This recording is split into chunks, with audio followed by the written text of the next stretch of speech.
La Bibliothèque nationale de France. Les membres de l'Oulipo présentent à la BNF des lectures et créations originales consacrées cette saison au thème de la signalisation routière. Aujourd'hui, danger. Bonsoir et merci une fois de plus pour votre présence.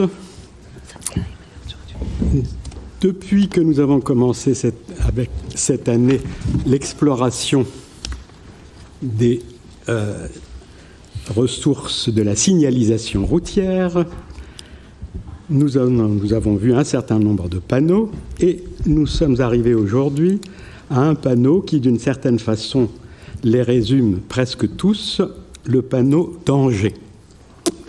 Ce panneau, si on le transfère et si on le transpose dans l'univers de la littérature, qui est le nôtre, ce panneau trouve à s'appliquer dans deux types de circonstances. Il y a danger lorsque l'on entreprend d'écrire et il y a danger lorsqu'on entreprend de lire. J'ai traité le problème du danger lorsque l'on entreprend d'écrire dans « Pourquoi je n'ai écrit aucun de mes livres ». J'ai traité le problème du danger de lire dans « Jette ce livre avant qu'il ne soit trop tard ».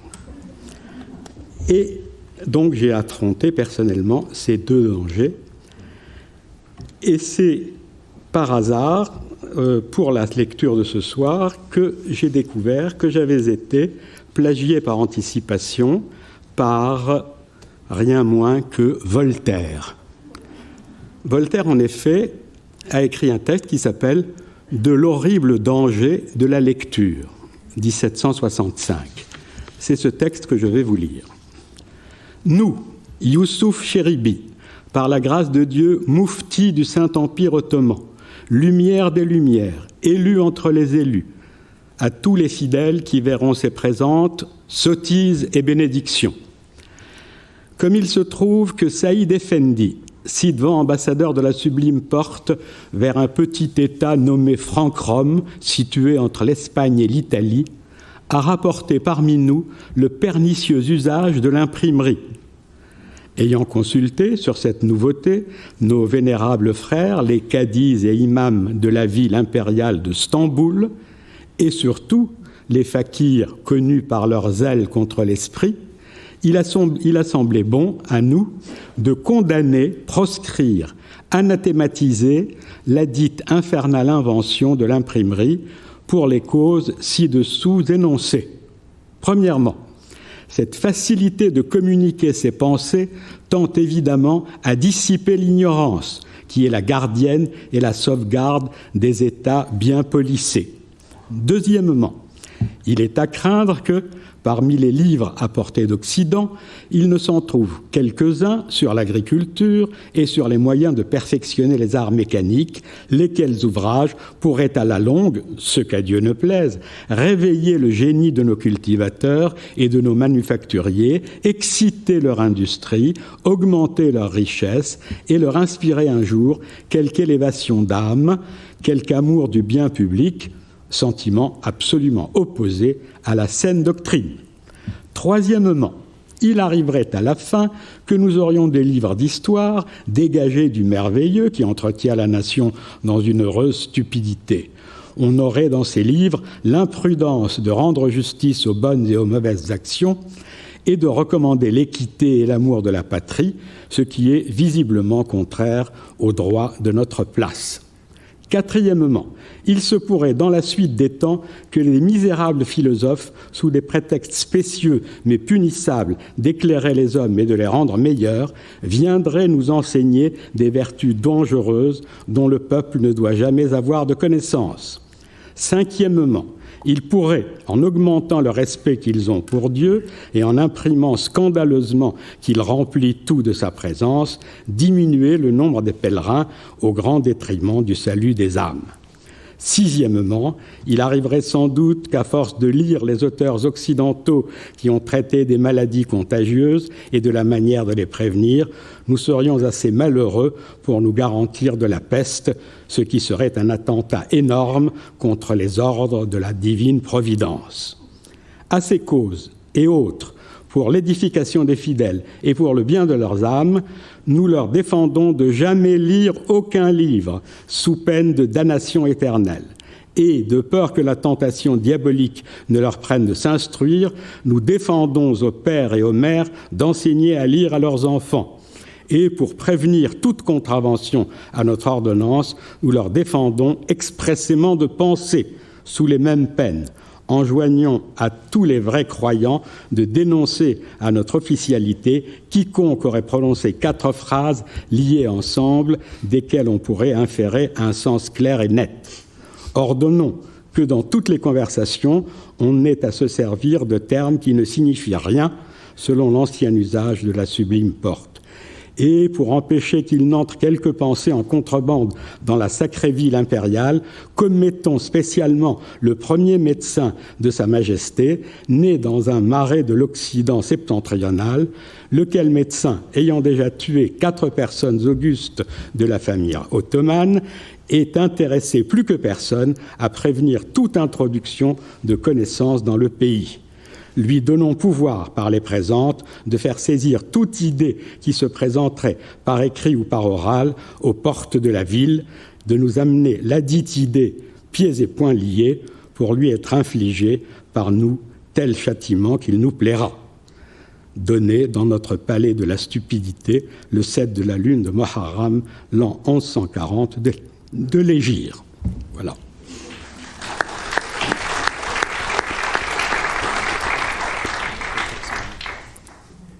Je vais vous lire un extrait d'une bande dessinée que j'ai fait paraître dans mon livre Contes et décomptes, qui parle des dangers de la distraction qui est la mienne, notamment lors des voyages à l'étranger. C'est une bande dessinée qui est composée sur la structure des décimales du nombre pi. C'est des vacances qui se passent en Grèce. Et vous verrez, elle est truffée de références à la Grèce, aux termes grecs, etc. Et chaque image est composée sur les décimales de pi. Donc il y a le titre, c'est 3 fois hélas, et il y a 3 mots, voilà, virgule, et après les décimales, 1. Alors oui, les décimales me donnent le nombre de mots des surtitres, et puis des éléments de l'image sont aussi fondés sur ces chiffres-là. Voilà, 3 fois hélas. 2008, après une année traumatisante, c'était l'enterrement de ma sœur, Véronique Véro. Vacances, héliothérapie. Direction pile au sud du Péloponnèse. Nous retrouvons Isabelle, Yost et Étienne à l'aéroport. C'est un autre Étienne, le fils d'ami. Synchrone. En route, climat euphorique. Halte tactique à Loutraki pour dormir. Le lendemain, supermarché, course basique. Je paye machinalement. Nous repartons, enthousiastes, vers Pylos, 220 km. Après une visite archéologique à Mycène, nous arrivons. Anémique. Donc anémique est dans la décimale me donne le nombre de mots qui est au-dessus de l'image, par exemple, mais là, le nombre de lettres qui est dans l'image. Voilà, à chaque fois, c'est un peu composé comme ça. Le lendemain matin, nous complétons méthodiquement nos premières courses du typique. À la caisse, plus de carte bancaire, panique. Où est-elle? Mystère. Je paye finalement en liquide. Je cherche systématiquement. Insoluble énigme. Puis une hypothèse. Procédons par chronologie. Logiquement, je l'ai utilisé précédemment au supermarché. Loutraki. On téléphone en anglais. Yes, a credit card. Ils l'ont, à mon nom, Eureka. Là, dilemme. Faut-il la chercher immédiatement, Athéna ou diable? Une journée d'épopée, 440 km en auto, ou rester stoïque? Bof. Jusqu'au retour, gardons notre flemme. On choisit ça. Nos amis sympathiques nous avanceront. Nos amis sympathiques nous avanceront. Refermons cette parenthèse, disharmonie, pathos, céphalée, hédonisme, épicurisme, Hélios, Thalassa. Un matin, Isabelle, donc notre amie, croit découvrir un problème, Pandore. On doit quitter la location un jour plus tôt, prophétisse, à savoir le 26 juillet. Le 27/7/2008 est un mythe. Donc là, la case n'a pas de texte du tout, puisque c'est la première case avec 0, la décimale 0. Stupeur, scepticisme. Symptomatiquement, j'admets m'être sans doute trompé. L'écroire n'est pas Nicomède. Nous resterons 2 jours à Athènes au retour. On oublie le problème. Dans la nuit, rêve, aéroport. Notre aéroplane doit partir et tout se passe mal. Formalités despotiques, bagages perdus, aéroport labyrinthique, catastrophe. Oneiros. Schizophrénie. Le lendemain, je refais ce rêve. Chronos. Décollage immédiat, myriade de contrôles, temps perdu, panique, méandre. Mon psychisme travaille. Ding, ding, dong. Et je ne décrypte pas ces messages d'alerte agnosiques. Le 26 juillet, nos amis continuent vers le sud, le schisme. Nous, au nord, Athènes, 284 km. Arrêt logique à Loutraki pour notre carte. Je devais récupérer ma carte bancaire oubliée, donc. On sent un climat embarrassé. Do you have our card? Laconique, no. Scandalisé, on questionne, insiste, menace. No card, mistake, wrong name, carta. On fait immédiatement opposition, puis traumatiser nos comptes, Charybde. 60 €. On avait 60 € en poche. Le Titanic. Passer 2 jours avec, c'est plus que critique. Économie.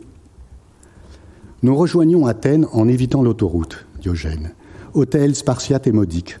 Je cherche en vain un stratagème avec l'hôtelier. Je cherche un stratagème avec l'hôtelier en vain. A friend send a number of credit card on fax. Sceptique. Je téléphone à mon frère. Help! Il a une idée. Western Union, transfert numismatique. Nous sommes samedi soir et dimanche, fermeture hebdomadaire. Il décide d'envoyer 200 € immédiatement et télématiquement. Attente démoniaque. Il téléphone enfin. Il y a un os. Leur carte est attribuée à sa femme, Hercule. Le système s'est braqué sans palinodie possible. Demain, on part en Bretagne, réessayons le soir. Sisyphos. Demain, catastrophe. Nous pique-niquons austèrement dans la chambre épique. Le lendemain, programme diète. Nous visitons tous les musées gratuits. Gastronomie ectoplasmique. Le soir, pas de nouvelles du frère philanthrope. Not a call. Je l'appelle, il va réessayer. Benoît, c'est mon frère. Gigantesque suspense. Il rappelle enfin, il a réussi sans problème. Avec le numéro de carte bleu de maman. Stratège. Il a trouvé une agence ouverte le dimanche. La zone de notre hôtel grouille de vendeurs allochtones. Je file à la boutique illico. Elle est déserte. My mother sent me 200 €. OK, wait there. Magiquement arrivent dans l'agence des colosses patibulaires. Paranoïa. Mais mystérieusement, tout se passe bien. Maintenant, retourner à l'hôtel avec... et là, des policiers descendent de CRS. Ils bloquent catégoriquement la rue. My hotel is there. Go this way, quick. Cette rue obscure, quasi la GN, impossible, j'insiste, pathétique. OK, you can go. Retour à la civilisation, nous quittons la barbarie. On va se payer un bon petit resto, Pactolos. Euphorie éphémère. Le lendemain, arrive l'épilogue. L'auto rendu, OK, nos problèmes. On enregistre les bagages. Et our tickets. Un temps, légère tachycardie, puis impossible, apoplexie, cataclysme, atomique. L'explication, on s'est trompé de jour. You must leave, alors là, on parlait tous des anglais approximatifs. Hein. You must leave yesterday. 27, note 28. Hein. Paradis. D'où vient ce 28 énigmatique ? Cette pseudo-date était initialement prévue. Idiot. Avant que je compte méthodiquement les jours, on devait rester un jour à Athènes. Chimère. Le 28 n'existait que dans nos psychismes parasités. Is there any seat? No, the plane is full. Il faut attendre la fin de l'enregistrement. Certains se désisteront peut-être comme nous, remède homéopathique. Tension hyperbolique, accablement, retour devant notre Cerbère. Wait a minute, please. Dilemme, il reste 2 places dans l'avion. Et on était 3. You take it, quick, the plane is leaving. Hésitation, puis dichotomie, je décide de rester seul. It cost 127 €. Problème, no card. J'appelle ma mère au secours. Ton numéro de carte bancaire, vite. Si là. Panique, on partage argent, bagages. Icare, paroxysme, abysse, enfer onirique concrétisé. Et là, anesthésié, lobotomisé, je reste orphelin, désemparé, tentant désespérément de rentrer. Damoclès. Première stratégie, borne télématique. 3 échecs successifs. Cancelled. Machine diabolique. Je suis pris dans ces méandres, Ariane. Cette démoniaque journée en trop coince, Cosmos. Reste un hypothétique espoir. 2 agences maigre oasis. La première me propose un tarif colossal. Today in 2 hours for 1,000 euros. Tantale. Sinon, demain soir pour 200 euros. Restez 24 heures. J'ai 10 euros microscopiques en poche, la méduse. Deuxième agence, synchrone. 1000 euros, de 20 tomorrow. Soudain, des abîmes de ces euros, une idée. À l'Italia. Et magiquement, ça marche. 220 euros tonight, ok. Lyrique, je l'apothéose. You save my life. Mon périple commence. À Rome, escale. Patientate, abbiamo una problema tecnico, grazie. Halte chronophage, nous arriverons forcément après le dernier métro. J'avise de sympathiques compatriotes. Bonjour, vous rentrez en métropole ? Stratégique, je raconte mon histoire. Écoutez, on partagera notre taxi.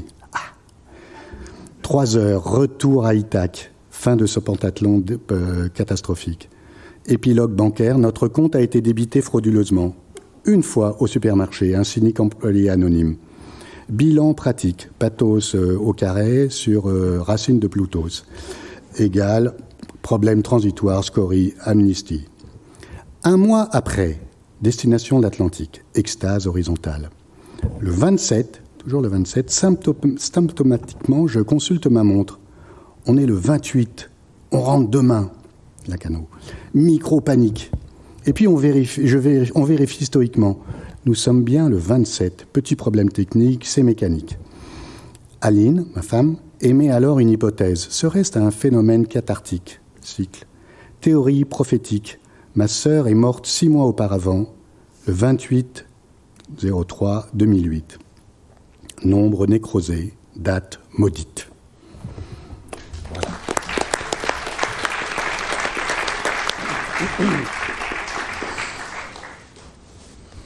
Avant qu'il ne le change en modifiant une seule lettre, le nom de famille de mon père était un synonyme de bite. Il ne s'agissait pas de wiener, qui désigne une saucisse de Francfort et dont la connotation pénienne est assez répandue parmi les anglophones, surtout les enfants. Pour cela, il aurait fallu changer plus qu'une lettre. En 2013, l'homme politique américain Anthony Weiner, dont le nom s'écrit autrement, en intervertissant le E et le I, a frôlé le scandale, et pas pour la première fois, en ne pas pouvant s'empêcher d'envoyer des sextos à une jeune femme de 27 ans, son cadet. J'apprends à l'instant, grâce à Wikipédia, dont le nom est dérivé du mot en langue hawaïenne pour « vite », qu'en français on parle de sexting et de sextage, mais aussi de textopornographie. Il me semble que le marquis de Sade pourrait y trouver à redire. La jeune femme à qui Weiner a envoyé des photos de son wiener s'appelle Sydney Leathers, dont le nom de famille veut dire cuir au pluriel. J'ignore si c'est son vrai nom. Pourtant, ce qui devrait nous intéresser ici, ce soir, c'est surtout que Weiner, lui, a commis son geste de textopornographie sous un pseudonyme, à savoir Carlos Danger. Anthony Weiner est diplômé de la même fac que ma femme, dont le nom de famille veut dire cairn au pluriel, quoique écrit autrement, et prononcé autrement aussi, sauf par vous les Français. Vous les Français penserez peut-être à l'affaire pas très semblable, mais pas entièrement sans rapport non plus, du moins par la présence de la pseudonymie qui frôle l'absurde, dans laquelle, l'année suivante, et je cite Wikipédia, Thierry Herzog a ouvert une ligne pour Nicolas Sarkozy au nom de Paul Bismuth, dans l'espoir de déjouer la surveillance de la police. Paul Bismuth serait un ami d'enfance de Thierry Herzog. Peu de temps avant ma naissance, mon père a été voisin du romancier canadien Saul Bellow, dont le nom de famille veut dire brailler, et dont un des romans les plus célèbres s'appelle Herzog. Saul Bellow a également commis un roman qui s'appelle Ravelstein. Il y a une franchise française de bagel qui s'appelle Bagelstein, et franchement, je trouve cela totalement affreux, mais passons. Tout à l'heure, au musée de jeux de pommes, dont le nom ressemble de manière troublante à la phrase « jus de pomme », j'ai vu quelques œuvres, et pas pour la première fois, de l'artiste Julien Bismuth. J'ignore si celui-ci a un rapport familial à Pierre Bismuth, encore moins à l'ami d'enfance de Thierry Herzog, ni, tant qu'on y est, ni à Nicolas Sarkozy. Il me semble peu probable qu'il existe beaucoup d'autres personnes dont le nom de famille se trouve dans le tableau périodique. Certes, plein d'éléments chimiques portent le nom d'une personne, le meitnerium par exemple, ou bien le cyborgium ou le rutherfordium, tout comme le sadisme d'ailleurs, mais autrement. Pas tout à fait non plus comme Louis Braille, dont le père était bourrelier. Il me semble pourtant possible qu'il existe quelques acteurs ou actrices pornographiques, dont par exemple Sydney Leathers est par la suite devenue une, qui dérivent leur nom de scène du tableau périodique. Arsenic, par exemple, ou nickel, ou tantale, j'en sais rien et je préfère ne pas interroger Wikipédia sur ce sujet. L'essentiel étant de trafiquer son nom, ne serait-ce qu'un peu, afin d'y mettre un peu de danger, afin peut-être de déjouer la surveillance des forces de l'ordre moral, tout en appâtant le libido, comme un cache-sec sans cuir. De Wikipédia à Zizipédia, il n'y a que 2 lettres de différence. Normal. De vite à bit, il n'y a qu'une seule. Mon père n'est pas chimiste, ni alchimiste, mais il est conscient du génie et des dangers de l'onomastique. Merci.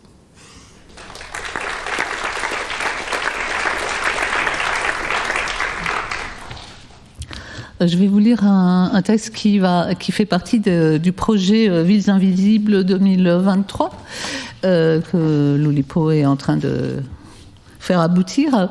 Donc, la ville s'appelle Panopta et elle est dans la série Les villes connectées et elle porte le numéro 3.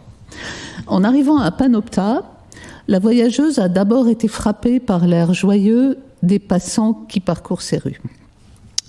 Tous parlaient gaiement à des interlocuteurs invisibles qui sans doute marchaient eux aussi dans d'autres rues, tenant à la main un watchphone semblable à celui qu'elle a dû accepter d'acheter pour entrer dans la ville.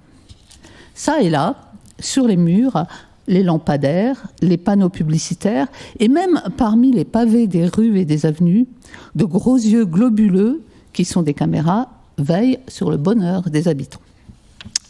La sécurité, d'abord de leur propriété, face à de possibles voleurs, puis de leur santé, face à de possibles épidémies, a convaincu les panoptiens de la nécessité que le système, qu'on appelle la visibilité urbaine, sache à chaque instant où ils sont, avec qui, ce qu'ils font, ce qu'ils disent et même ce qu'ils pensent. Une très ancienne habitante de Panopta, aujourd'hui émigrée, avait dit à la voyageuse que sans doute elle verrait à Panopta des habitants qui avancent, silencieux, courbés, rasant les murs, le visage dirigé vers le sol, comme à la recherche d'un objet qu'ils auraient perdu. Que ceux-ci sortent de préférence la nuit, qu'ils n'ont pas d'appareil pour communiquer entre eux, mais qu'ils vont, en courte ribambelle, se tenant par la main pour s'indiquer les chemins les plus sûrs. Qu'ils tentent d'éviter le regard des yeux globuleux. Mais elle n'a jamais rien vu de tel. À Panopta, presque personne ne s'en souvient et personne n'en parle. Leurs chemins sont devenus chaque jour plus rares à cause de l'implantation de nouveaux yeux, toujours plus sensibles, dans des endroits toujours plus inattendus.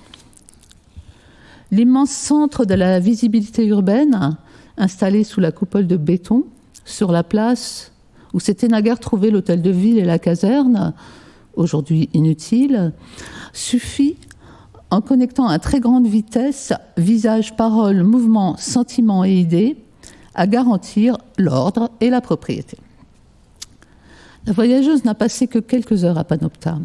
Malgré plusieurs pensées que la visibilité a classées comme inadéquates, elle a pu reprendre son voyage parce qu'on savait qu'elle quittait Panopta pour n'y pas revenir.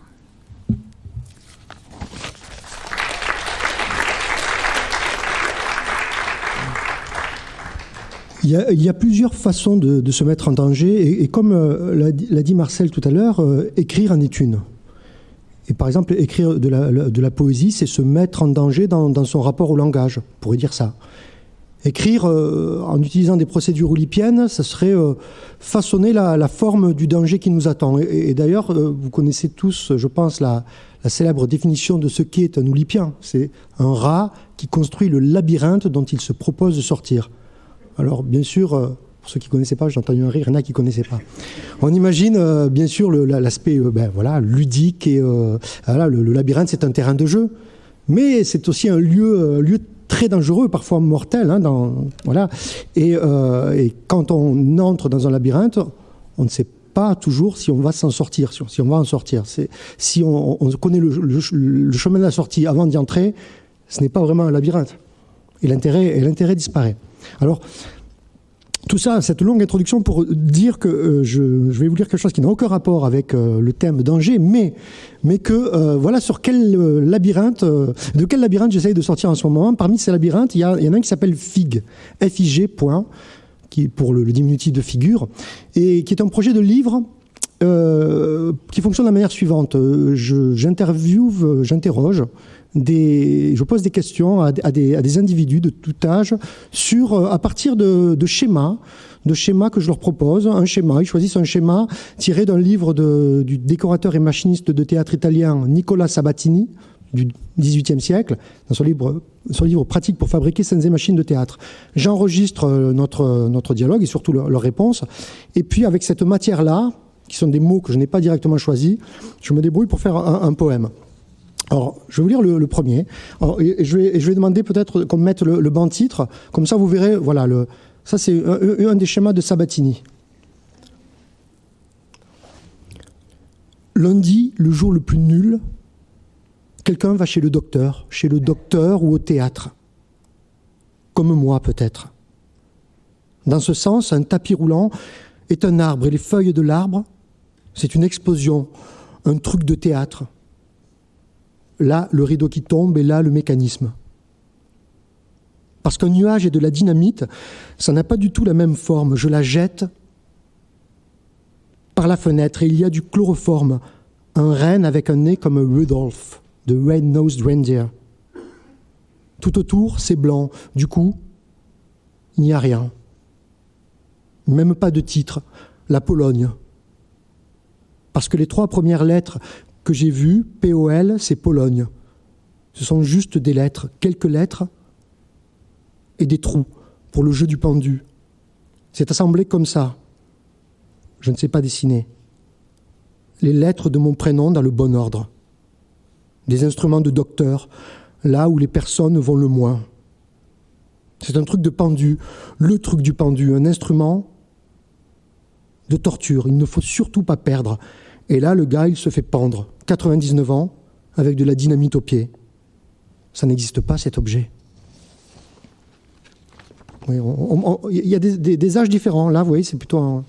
C'est 11 ans. Là. La personne interviewée avait 11 ans. Maintenant, notre figure. Une bière et quoi d'autre? Un marteau. Que je pourrais prendre dans la main pour faire ça, même si je sais que ce n'est pas un marteau. Ça peut l'être, on peut imaginer un petit espace qui évoque quelque chose. Il se tient assez droit, je me tiens assez droit, en pointillé, avec les lignes en pointillé. Un souvenir, je ne sais pas, un peu encombrant, un peu carré. Quelque chose comme une salle de cinéma. Son écran et la lumière qui arrivent comme ça, en gros blocs, dans les blocs de son.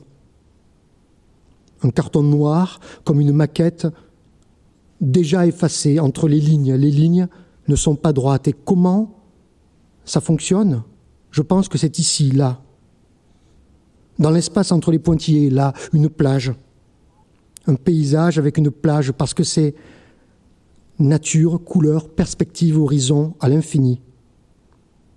Ça sert à remplir l'espace. Ce doit être un truc dans les dimensions. Elles sont douces comme elles sont, et c'est lent. La douceur, toujours dans les pointillés. Plus grande que ça, pas assez pour avoir la taille d'une pièce entière, mais celle d'une table, oui. C'est elle qui m'a volé les courbatures. Je dis n'importe quoi. Et c'est ce qui me parle le plus dans l'image, dans un marteau ou dans l'image.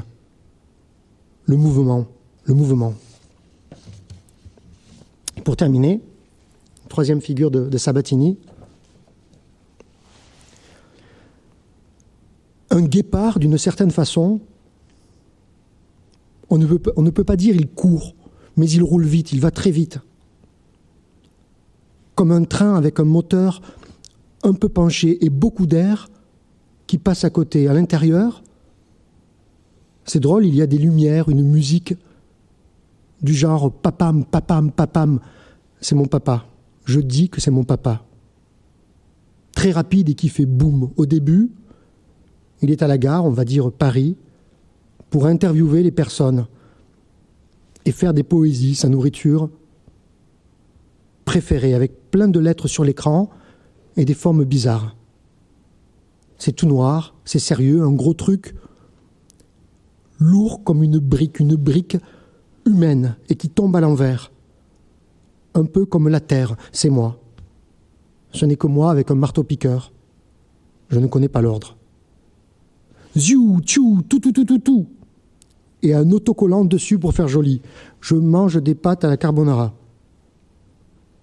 À l'intérieur, le train, ils ne vont pas comprendre.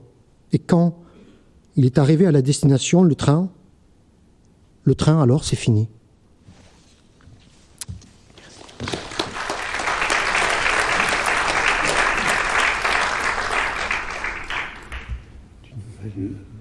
Alors, j'ai un peu honte parce que j'ai pas regardé sur le site de la BNF, j'ai pas regardé sur le site de l'Oulipo et j'ai cru qu'on en était au stop.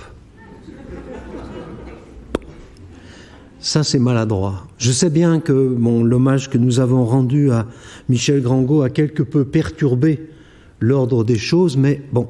Alors, je voudrais continuer avec vous la nomenclature mondiale des signaux de circulation, et donc, je suis désolé, mais ce sera stop pour ce soir.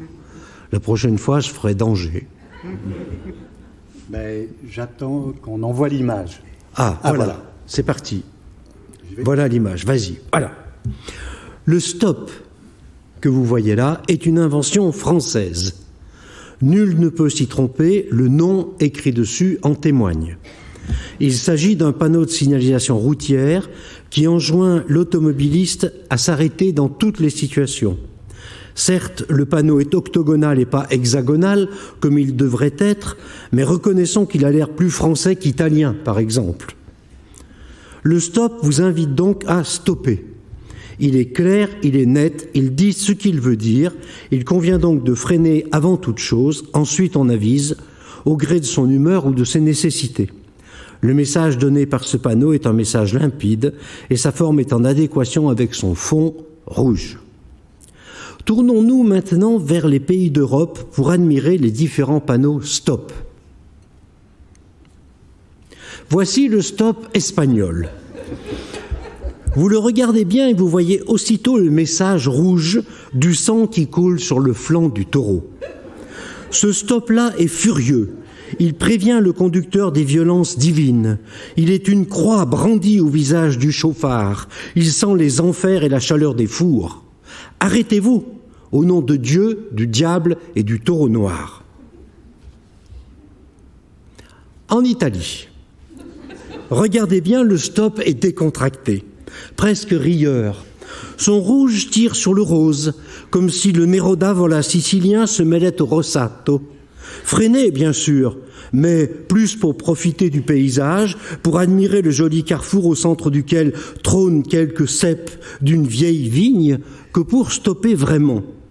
Le stop est conçu pour apercevoir le village, perché sur la colline voisine, pour saluer d'une main légère les carabinieri, qui lèvent leur chapeau pour s'éponger le front.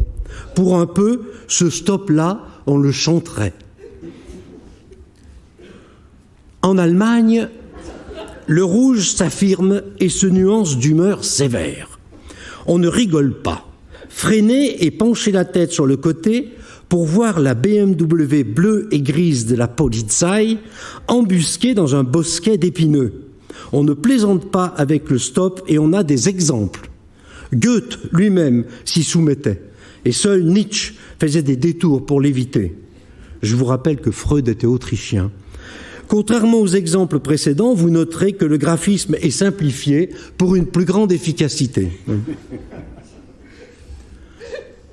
Le stop anglais se ressent du flegme local. Sa couleur hésitante et son graphisme arty nous invitent à stopper, mais pas trop, et surtout pas trop vite. On peut négocier, et cela est souvent nécessaire car le stop se trouve le plus fréquemment placé sur la gauche de la chaussée, ce qui trouble la perception et rend l'ordre plus incertain. Et puis n'oubliez pas que relancer la Rolls de 2,5 tonnes après un arrêt est un désastre écologique. Il est sage de compter sur les réflexes des autres.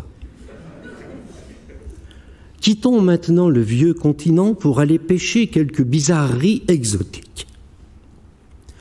Au Canada, par souci de creuser son français, on vous invite à l'arrêt. Comme si stop n'était pas français. Mais le mieux est l'ennemi du bien. Pagaille et catastrophe découlent de ce panneau. Car les autobus, autocars, taxis collectifs, limousines prennent cela pour leur arrêt et stop pour charger et décharger leurs passagers, bloquant la marche de ceux qui veulent stopper de façon éphémère avant de reprendre leur chemin. Au Québec, gardez l'œil toujours ouvert sur les transports en commun. Ils sont susceptibles de marquer tous les arrêts. Aux États-Unis, comme vous le voyez en dessous, non, le stop fait des petits. Il est bon de le savoir. Là où nous avons 2 stops pour garantir la priorité de la route qui croise, les Américains en mettent 4.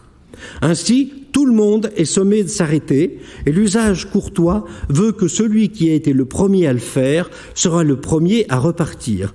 Il est donc essentiel de posséder un sens aigu de l'observation et du rythme. N'essayez pas d'implanter ceci en France. Je ne dirai rien des Éthiopiens et des Pakistanais qui, se méfiant de l'illettrisme, font confiance aux gants blancs du bon vieux képi de nos carrefours. Le message est clair, s'il n'est pas aussi littéraire que dans notre vieux monde. Je vous laisse cependant épiloguer sur celui qui a la main noire et celui qui a la main blanche. Dans les pays arabes, par une sorte d'aberration, les panneaux se présentent ainsi. L'inscription qui figure sur l'octogone se lit. Je suis désolé, j'ai pas le clic glottal. Peut-être Marcel, tu l'as? Oui, voilà. Redis ça. Oui, et ça se dit bref. Bon, d'accord. Et il se trouve que bref, ce que vous voyez là, veut précisément dire stop. Dès lors, à quoi bon? Pourquoi faire compliqué quand on peut faire simple? Gardez l'œil ouvert et apprenez l'arabe à tout hasard. Et enfin, on peut comprendre la déviance de nos amis turcs. Les Turcs sont des gens puissants, ornés de moustaches et de biscottos, les cheveux souvent plantés bas. Ils foncent. Et je reconnais que quand ils sont bien lancés, il est frustrant et difficile d'arrêter un Turc au prochain carrefour. C'est donc dans un esprit de compassion et de compréhension que plutôt que d'écrire stop sur leurs panneaux, les autorités turques qui savent la peine que le fonceur turc doit supporter ont écrit dur.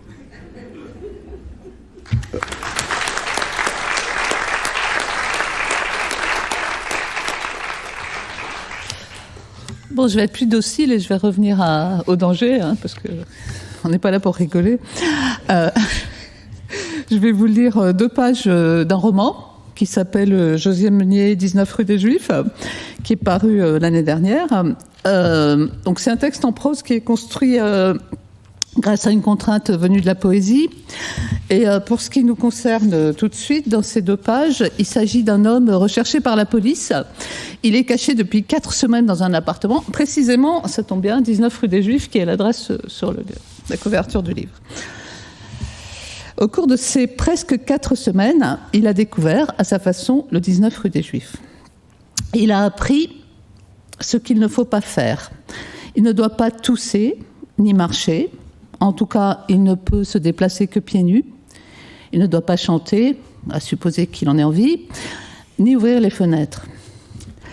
Il a regardé le berceau vide à côté de son lit, c'est-à-dire du lit dans lequel il dort, les livres sur l'étagère qu'il aura bientôt tous lus, qu'il a déjà tous lus, et sur la commode les 2 petits cahiers et la belle écriture calligraphiée de l'écolière Marguerite Meunier. Il a redouté le moindre bruit sur le palier et il a peur depuis des semaines. Pour lui, pour ses parents, si l'on s'attaquait à sa mère. Il a appris quand il était chez les Boulets que Madame Ferré a été torturée, qu'elle est devenue folle et que c'est ainsi que l'armée a découvert le lieu où son fils Théophile se cachait. De sorte que Théophile Ferré est en prison. Et on dit maintenant, Jacques Meunier a rapporté la nouvelle un soir, que sa mère est morte. Il a appris à comprendre les bruits dans l'escalier. Le balai de la concierge qui heurte les plaintes, les femmes qui parlent sur le palier ou d'un palier à un autre, et c'est presque comme s'il les connaissait. Les enfants qui jouent et se disputent dans la cour ou l'escalier, les souliers sonores dans le couloir au-dessus, d'autres femmes ou les mêmes qui s'interpellent aux fenêtres de la cour, les voix et les criailleries de voisins inconnus à travers des cloisons trop minces, souvent une femme qui crie, toujours la même, qui supplie peut-être. Des coups de poing et de pied, le bruit sourd que fait son corps quand l'homme la frappe assez fort pour l'envoyer cogner contre le mur, il sait qu'elle est au 2e étage. Enfin, il reconnaît le bruit rassurant du pas de Jacques Meunier qui rentre le soir, le grincement de sa clé dans la serrure. Il regarde, dans le cadre que constitue une mince fente entre les rideaux, des fragments du carré brun de la cour et du carré changeant du ciel, la ligne des toits, le zinc couleur de ciel, le ciel couleur de pluie, le ciel doré, les filochages des nuées, le vol des oiseaux. Plus bas, entre les fenêtres et les tabatières sur la cour, les façades noircies. Il a bientôt repéré tous les carreaux cassés. Il connaît et reconnaît l'édredon lit de vin au 3e en face, qui attend sans doute la fin de l'été, et toutes les chemises qui entrent et qui sortent, les visages des femmes qui garnissent et dégarnissent ses cordes, leurs mains rougies sur les épingles à linge. En temps normal, il ouvrirait la fenêtre et s'adresserait à elles. Il les saluerait. Des sourires, des plaisanteries et des banalités s'échangeraient. Mais ce n'est pas un temps normal. Ce sont des voisines dont il n'est pas un voisin. Il n'est pas là, il est caché.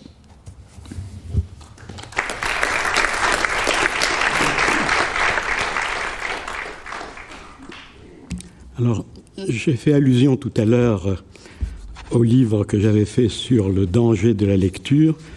Je vais me permettre de vous en lire l'ouverture. Allons, pose ce livre, ou plutôt jette-le loin de toi, tout de suite, avant qu'il soit trop tard. Pas d'autre issue pour toi, crois-moi, que cette résolution.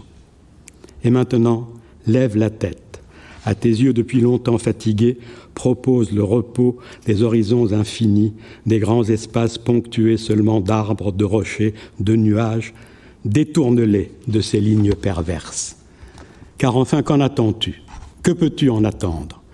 Si tu crois que tu vas rencontrer un homme selon ton cœur, entamer avec un nouvel ami une de ces conversations sans retenue dont tu rêves depuis si longtemps, détrompe-toi et va chercher ailleurs qui t'écoute ou te console. Mais peut-être espères-tu que, par quelque prodige, tu vas voir se refléter ici un peu de ton image, ou que tu vas soudain reconnaître un fragment de ta pensée. Peut-être même imagines-tu que tu vas trouver un moyen sûr pour recouvrer l'usage de ta voix. Ou bien encore, ouvrier de la 11e heure, tu t'es persuadé que l'on n'attendait que toi pour commencer, que tu es l'indispensable témoin sans qu'il rien de ce qui se trame ici n'aurait de sens, et tu comptes bien recevoir ta récompense pour le don que tu auras ainsi consenti.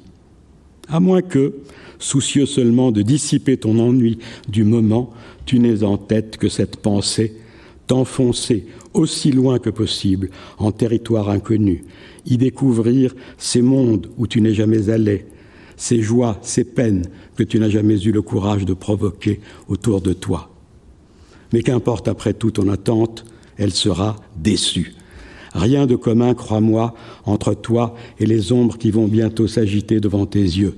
Leur destin est depuis longtemps scellé quand tu en es encore, toi, à te demander ce que tu feras dans l'instant qui vient. Alors, pourquoi continuer? Tu l'auras donc voulu. Ce livre où tu viens ainsi d'entrer sans précaution ni prudence, tu ne sais pas encore que tu cours, comme moi, le risque de t'y perdre. » Le texte s'arrêtait là.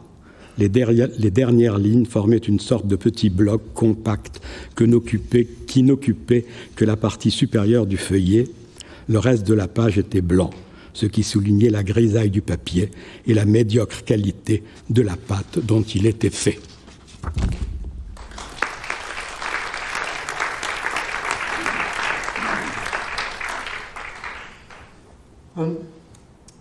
Oui, le micro est ici. Je vais vous lire un extrait du livre, du seul livre écrit par Pierre Rosenstiel sur le roman, essai, récit. Donc Pierre Rosenstiel, à l'Oulipo, c'est le spécialiste des labyrinthes. Et donc, je vais vous lire un passage où il est question de labyrinthe, de jeu et de danger. C'est un souvenir d'enfance. Donc c'est Pierre Rosenstiel qui parle. « Je me suis fait cet été-là un copain qui me guérit de la peur. Il a quelques années de plus que moi, peut-être 16 ou 18 ans, une sorte de grand frère. Il accomplit toutes choses avec l'assurance des grands. Il m'apprend à pêcher la truite à la mouche. Il me protège de tout. Par un soir sans lune, je lui avoue ma peur du noir. Se promener dans l'ombre à ses côtés, tout va bien. Aller de l'avant, seul, droit, sans hésiter par les chemins menant au lieu où l'on m'attend, tout va encore bien. L'inquiétude monte quand il me faut décrire dans le noir une grande boucle, un détour qui m'éloigne de mon but dans la nuit, avant de m'en rapprocher. C'est une sensation angoissante de se sentir la proie dans le noir d'un danger présumé redoutable, une menace cruelle, même improbable. Compréhensif comme peut l'être un ami, il me suggère de m'initier au tour nocturne de la Meule, un exercice qu'il a inventé pour moi. À l'écart du village se trouve dressée une gigantesque meule de paille qui ressemble dans la nuit à un immeuble et pourrait servir de repère aux poules couveuses, à un renard à l'affût, aux rôdeurs, aux romanichels de passage ou à quelques monstres mythiques. Il me promet de rester là, planté en sifflotant pendant que j'en fais le tour. Il est vrai qu'à la première épreuve, dès que je n'entends plus son sifflet, parvenu dans ce grand tour, probablement aux antipodes de mon copain, je suis tenté de revenir sur mes pas par le sentier de ronde déjà exploré, plutôt que de continuer à tâtons de suivre le bord périlleux de la Meule. Mais à répéter de soir en soir l'exercice, je deviens dans l'action insouciant de la présence éventuelle d'intrus blottis dans la Meule et je réussis à dissiper ma peur du cycle obscur. Je crois que dans le noir, l'espace environnant devenait pour moi une espèce de labyrinthe irréel et trompeur aux formes énormes qui me barraient la route. Je le vois à présent, pour sa partie proche, comme constitué de sentiers rassurants, menant droit au village. Puis sur les côtés, fait de détours partant loin vers l'arrière, des boucles ne présentant pas plus de danger que le tour nocturne de la Meule. Mon initiation à braver le tour de la Meule m'a aguerri. Mon copain aperçut mes progrès. Il me propose une opération délicate, dangereuse, nécessitant d'être invisible, silencieux, aux aguets, de piocher sans bruit et d'agir dans le noir. Au point convenu à l'entrée du village, à minuit, je le retrouve avec mon piochon. Lui est armé d'un énorme marteau. Nous nous approchons de l'endroit où bifurque la route qui vient de la ville. Tu vois la pancarte en bois que les soldats allemands ont plantée à gauche ? On va la mettre à droite. Toi, tu pioches là. Je suis excité à l'idée de cette roublardise qui devrait égarer ceux qui, 4 ans plus tôt, nous ont obligés à une débâcle rocambolesque dans la direction opposée avec nos voitures recouvertes de matelas par balles. Je gratte sans relâche, sans trop frapper le sol. Lui défait par tapotements à peine audibles les cales de bois placées autour du poteau, enfoncées à la va-vite par les soldats du génie allemand chargés de signaler la retraite vers le pont sur le Rhin. Nuit sans rôdeurs, sans curieux, sans soldats. Nous sommes toutefois plus aux aguets qu'à l'ouvrage. Nous replantons sur l'autre route, vite fait bien fait, le mât totem à la croix gammée, marquant la direction du retour au pays. Il déviera les hordes ennemies dans un détour diabolique de 10 kilomètres qui les ramènera à la ville d'où elles sont venues. Cet exploit me ravit. J'imagine la pagaille dans les mouvements de troupes de village en village, grâce à la valse des pancartes. Qu'ils tournent en rond dans un labyrinthe infernal, ces intrus. Je me régale, imaginant les effets de tous ces aiguillages basculés au hasard. Nous contemplons sans vergogne l'artifice de notre ruse, ni vu, ni connu. Nous en oublions de faire le guet. Quand nous regardons à nouveau alentour, apparaît subrepticement à quelques centaines de mètres, venant de la ville, une longue file de camions roulant en feu de code et sans bruit. « Les frisés !» s'écrie mon copain d'une voix étouffée. D'un bond, nous sautons par-dessus le fossé. Nous franchissons le talus de ronces avec nos outils en nous faisant minuscules. Nous rampons jusqu'à une houblonnière où malheureusement rien ne peut vraiment nous camoufler. Aplatis comme des crêpes, ruisselant de sueur, le souffle coupé, nous voyons la voiture pilote s'arrêter devant la pancarte à la croix gammée. Quelques vociférations fusent dans la nuit par-dessus le bruit des moteurs. Peut-être l'indice d'une suspicion ? Merde, j'ai oublié de reboucher le trou, me souffle mon copain. Pourtant, l'ordre espéré résonne et la voiture pilote entraîne la colonne en déroute errée dans un cycle obscur.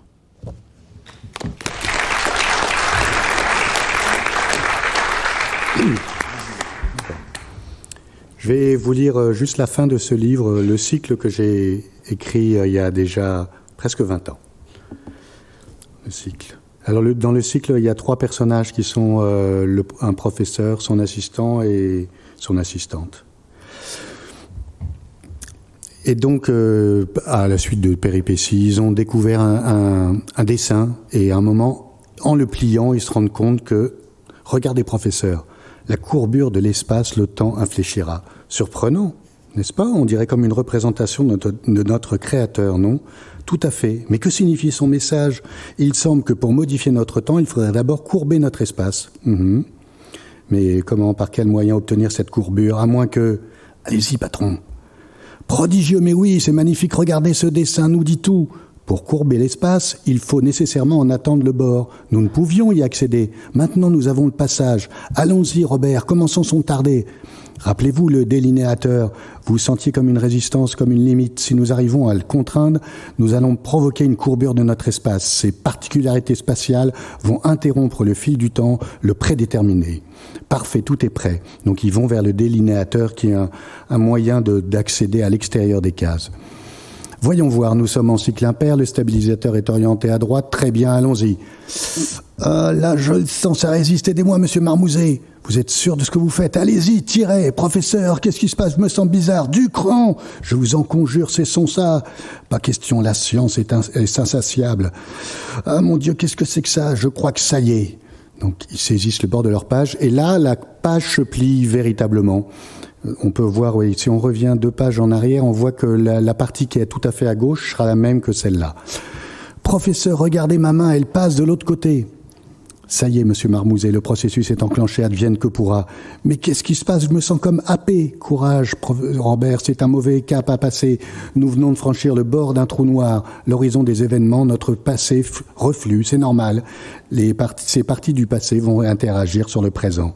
La courbure de l'espace-temps a formé une spirale échappant à tout contrôle.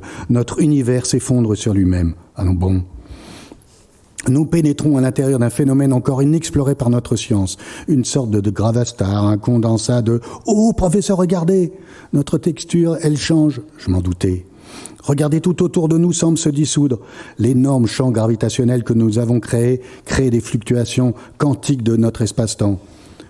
L'assistante arrive. « Professeur, que se passe-t-il ? Oh, monsieur Marmouzet, vous êtes de retour. » Comme vous voyez, mademoiselle Anne. « Mon bureau, mes affaires, tout est chiffonné. » « Eh oui. Regardez ça, ma blouse toute neuve, qu'est-ce que c'est ?» Nous sommes tout bonnement dans une absurdité spatio-temporelle, mademoiselle Anne. Rien n'a plus de sens. Nous allons vers notre futur tout en régressant vers des états originels de la matière. Ah tiens. Mais alors, tout notre univers est en train de vivre le même phénomène ? Je le pense, oui. Je ne peux le croire, qu'avons-nous fait ? Allons, Robert, où allez-vous ? Vérifiez où nous a conduit votre soif de connaissance. Ce n'est pas vrai, dites-moi que je rêve. Non, Robert. Vous, damné crétin, vous vous rendez compte de résultats de vos expériences funestes ? Du calme, monsieur Marmouzet. Mais regardez là, tout se disloque. Oui, nous nous dirigeons vers une sorte de schème originel. Mais je reconnais plus rien, professeur. C'est normal. Nous traversons des états antérieurs de la matière cosmique, d'où provenait le rayonnement fossile. Et ça change à toute vitesse. Oui, nous voyageons à la vitesse absolue de 0,216 mégamètres par seconde. Ah, on tombe. L'entropie de ce trou est énorme. Son énergie se dégrade à fond des ballons. passez-moi l'expression. Nous nous dirigeons vers le Big Crunch. Mon Dieu, je ne vois pas ce qu'il vient faire là. Ces particules élémentaires de notre univers se dissocient sous nos yeux. Ça alors, nous retournons vers la densité et l'unité de notre univers premier. Case 1.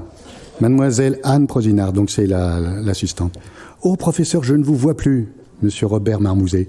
Moi non plus, je ne vois rien. Professeur Fignotto. Ah, les photons viennent d'être absorbés par le champ gravitationnel. C'est curieux, seul le son semble encore lui échapper. Pour combien de temps? Case 2.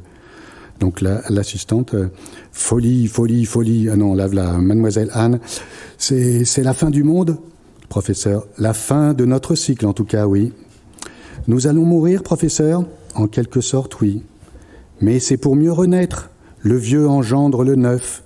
Nous-mêmes sommes des assemblages de poussière d'anciennes stars. Tout doit se recycler, nos molécules, nos sels minéraux, nos pensées. Tout ce que nous avons, là c'est très mal écrit, excusez-moi, tout ce que nous avons en nous de meilleur, mais aussi et peut-être surtout nos erreurs, nos ratés, de tout cela naîtront des créations nouvelles, des œuvres peut-être plus abouties. Vous dites ça, mais rien n'est moins sûr, peut-être disparaîtrons-nous à jamais et pour rien. Il faut y croire, mes amis. Toutes ces énergies concentrées ici doivent forcément rejaillir sous une forme ou une autre. Il n'empêche, professeur, face à ce néant qui nous attend, j'ai comme une étrange appréhension. Moi aussi, mademoiselle Anne, c'est juste un peu d'angoisse, l'angoisse de la page blanche.